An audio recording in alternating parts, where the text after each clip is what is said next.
brothers and sisters here in Masjid India, in Kuala Lumpur. Assalamu alaikum wa rahmatullahi wa barakatuh.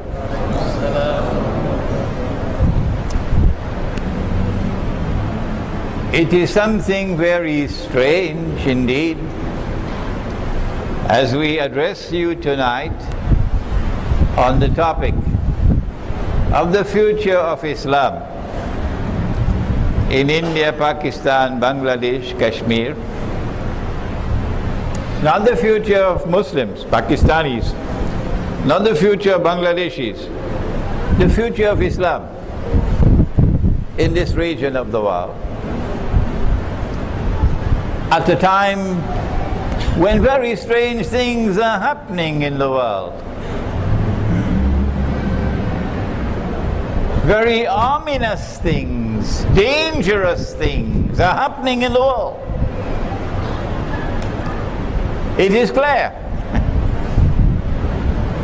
for those who have been studying what's happening in the world that we are now located at a very, very dangerous moment in history. That in the same way you had the First World War 100 years ago, and then you had the Second World War about 70 years ago, that we are now located at that moment in time when the World War of World Wars is about to take place, about which Nabi Muhammad alayhi salatu wasalam had prophesied. But he didn't call it World War. But the politicians in Pakistan and the politicians in Bangladesh and the politicians in India don't study this subject. Politicians don't study this subject. He didn't call it world wars. What did he call it? Nabi Muhammad sallallahu ta'ala alayhi wasallam spoke about the Malhama. The Malhama, the Great War. So First World War and Second World War were only preparation for what is now about to occur. And it is going to impact on the whole world. But it is going to impact very significantly on India, Pakistan and Bangladesh. Israel is likely to launch those wars. It could be one of 4 targets. And you know it already. It could be Pakistan, and the Pakistanis know it. That's why the Israeli Mossad and the CIA combined to launch the 9/11 terrorist attack on America. Why? Because they wanted to get an opening into Afghanistan, so they could send a few 100,000 troops into Afghanistan, so they can use Afghanistan as the base to destabilize Pakistan. The only people who don't understand that are the politicians. Everybody else understands that. Because if a politician were to say, Israeli Mossad did 9/11, that's it, he's finished as a politician. The Zionists are not going to support him, they're going to finish with him. So the politicians know where they get their roti from. And so they'll know what to say and what not to say. And so an attack on Pakistan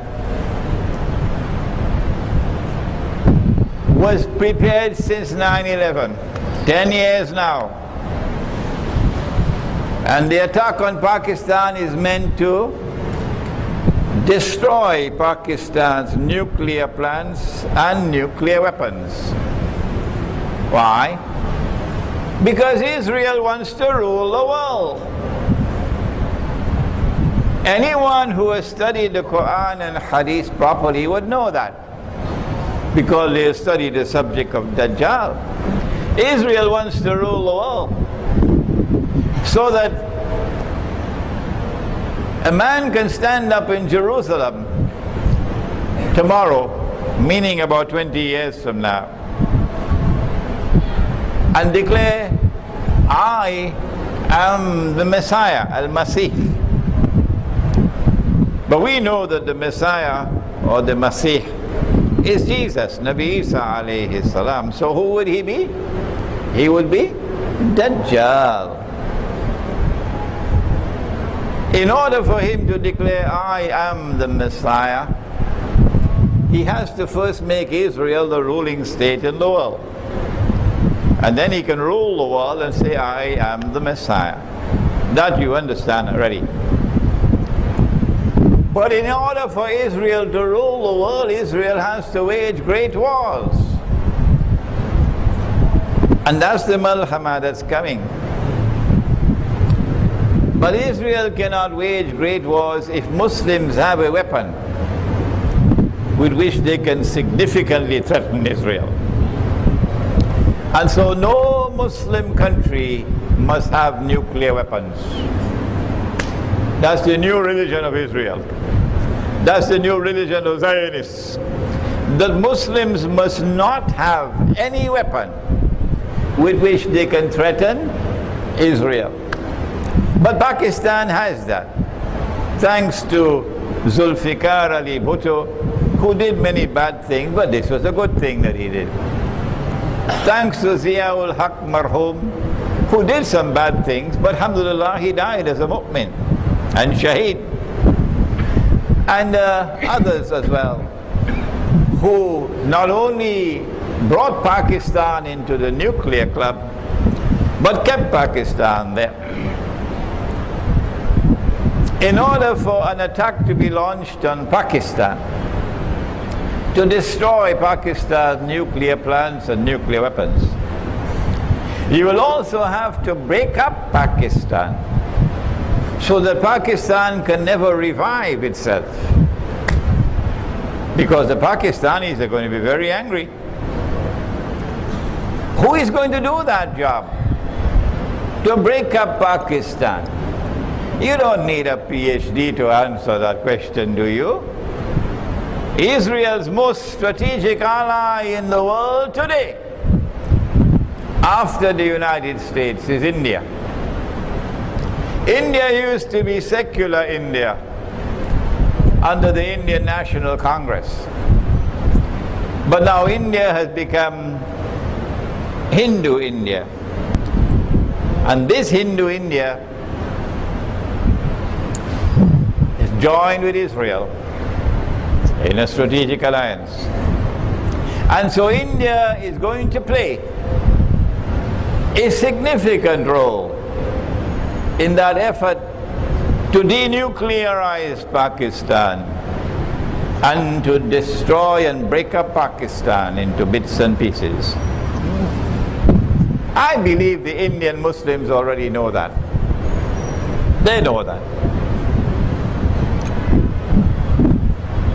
And so that is one of the possible wars that's coming.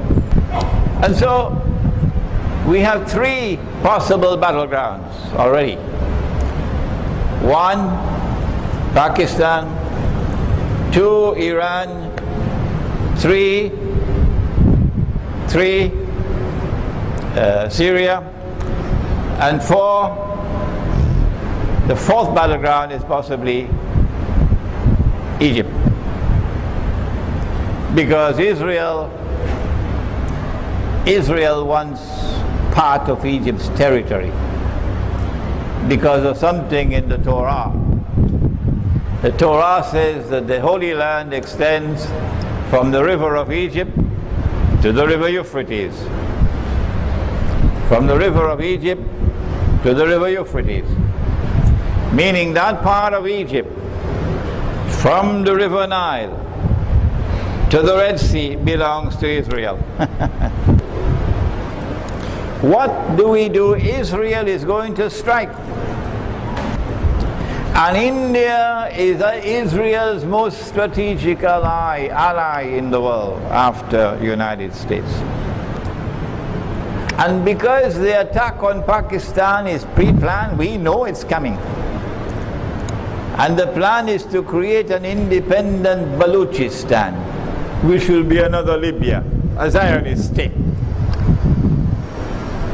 And take part of Sarhad and put it into Afghanistan to make a greater Afghanistan, Pakhtunistan.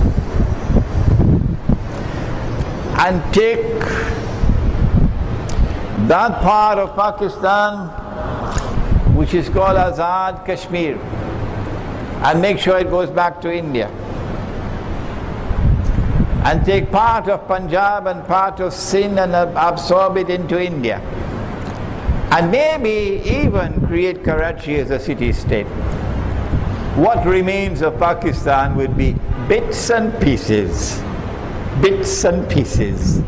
that can easily be controlled by India and will now exist under Indian hegemony, political and economic and even cultural. Since we know that this is coming, what do we do? I want to now turn to a hadith of the Prophet sallallahu ta'ala alayhi wa sallam connected with India. The word India does not occur in the hadith. In the hadith it is the word Hind. Hind. And Ghazwa would be wars fought by the Prophet alayhi salatu wassalam. But because this is a war which will take place at the time of the return of Nabi Isa alayhi salam, perhaps for that reason it is known as Ghazwa. Allah knows best. Ghazwatul Hind. That there are hadiths of the Prophet alayhi salatu wasalam, and I am not in a position to assess their strength and authenticity, that there will be an end time, meaning Akhirul Zaman, conquest of India, or conquest of Hind, not India. But there is also an end time conquest of Constantinople. Constantinople. This one is a very well-established hadith, very strong, that the Prophet said sallallahu ta'ala alayhi wa sallam that Umranu Baytul Maqdis, at that time when Baytul Maqdis or Jerusalem is flourishing like it is today under the Yahud, under the Zionists, it is re-center stage today. At that time would be Kharabu Yathrib.